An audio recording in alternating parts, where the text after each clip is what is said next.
Estancia was founded in 2004 by J.P. Tiriot and Billy Reed, both of whom grew up on cattle ranches in California, Virginia, and Argentina.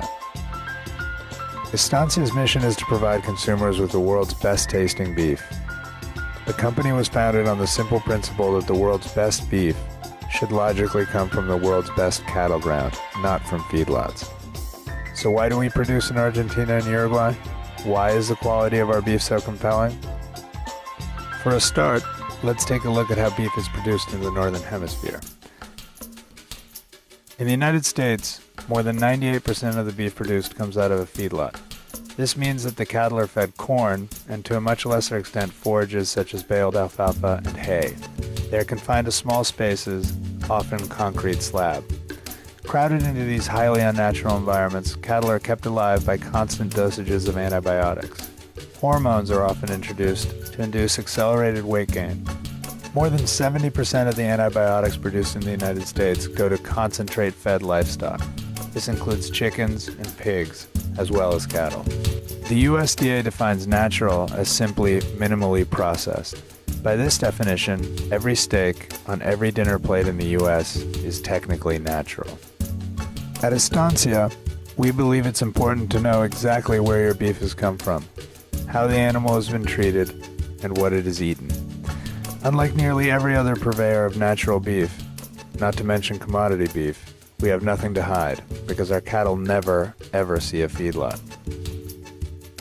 Beyond ideal natural conditions for producing beef, a 2-centuries-long tradition in the production of grass-fed has given Argentina and Uruguay significant advantages in genetics and pasture management practices. In our years of experience hosting Americans in Argentina and Uruguay, without exception, everyone says it's the best beef they've ever tasted. But there are a number of aspects of beef production we feel are very important to get right, so that our customers can be confident they're not only eating the best tasting beef in the world, but also the most sustainably raised, safe, and healthy beef available. By raising cattle in their natural environment, that is to say on the vast grasslands of the Pampas, no trees are cut to make way for cattle, and water is abundant. The cattle wander around large pastures, eating rich, mostly native grasses that they then fertilize themselves. It's an inherently solar production system that requires little outside assistance and is actually good for the environment. But when we say cattle are good for the environment in Argentina and Uruguay, we mean it. Anyone who's seen cattle ground turned over to soy or monocrop agriculture can instantly understand the problem. Ranchers have strong incentive not to overgraze because they'd only destroy the resource on which they most depend year after year. There are few, if any, places in the world where the fertility of the soil, the high protein content of the grasses, year-round rain, and benevolent weather so benefit cattle rearing.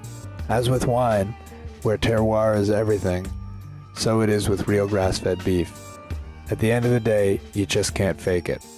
Some of Estancia's grass-fed competition feeds baled alfalfa in feedlots. When we use the term grass-fed, we mean cattle wandering freely around uncrowded green pastures their entire lives, period. Apart from having a clean conscience environmentally, Estancia's consumers can also have the confidence that they are eating the healthiest beef in the U.S. market. In contrast to cattle standing cheek by jowl in pens, cattle that exercise walking around grazing on live green grass produce a very different, much cleaner, and nutrient-rich protein. Hundreds of studies verify that grass-fed beef has half the fat and cholesterol of regular beef, and of that fat, 41% is monounsaturated, like olive oil. Grass-fed beef has higher levels of vitamins A and E, higher levels of omega-3s, and contains conjugated linoleic acids, which are considered among the strongest antioxidants in nature and are non-present in feedlot-produced beef. Grass-fed cattle do not require antibiotics to survive. Argentina and Uruguay have both made illegal the use of hormones and growth-promoting antibiotics. In the realm of safety, it's important for consumers to realize that mad cow and E. coli 0157H7 are entirely feedlot-produced disasters, and where there are no feedlots and concentrate feeding, these diseases do not exist. To wit, Argentina and Uruguay are 2 of only 5 certified mad cow-free countries in the world. Beyond how our beef looks and tastes, it's very important for consumers to be aware of how their beef has been produced because it affects our health, our children's health, and the health of the planet we live on. Oftentimes, conscientious decisions mean sacrifice in terms of quality and enjoyment, but with beef the opposite is true. Much like the heirloom tomato, almost lost with a complete takeover of, let's call it, the industrial tomato, the American consumer hasn't tasted real beef for a very long time.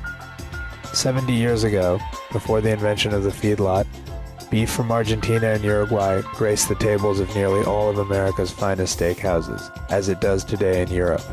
American interest in real, low-impact, truly natural beef is growing rapidly. Many companies have sprung up to take advantage of this new marketplace and crowd it with messages that ultimately serve to confuse the consumer. Residue-free, raised naturally, local, organic. Despite all the verbiage and the fact that there's constant pressure to relax what few meaningful terms there are, notably grass-fed and free-range, we're confident in the fact that a 5-year-old can readily see and appreciate the Estancia difference. It's truly beef as nature intended.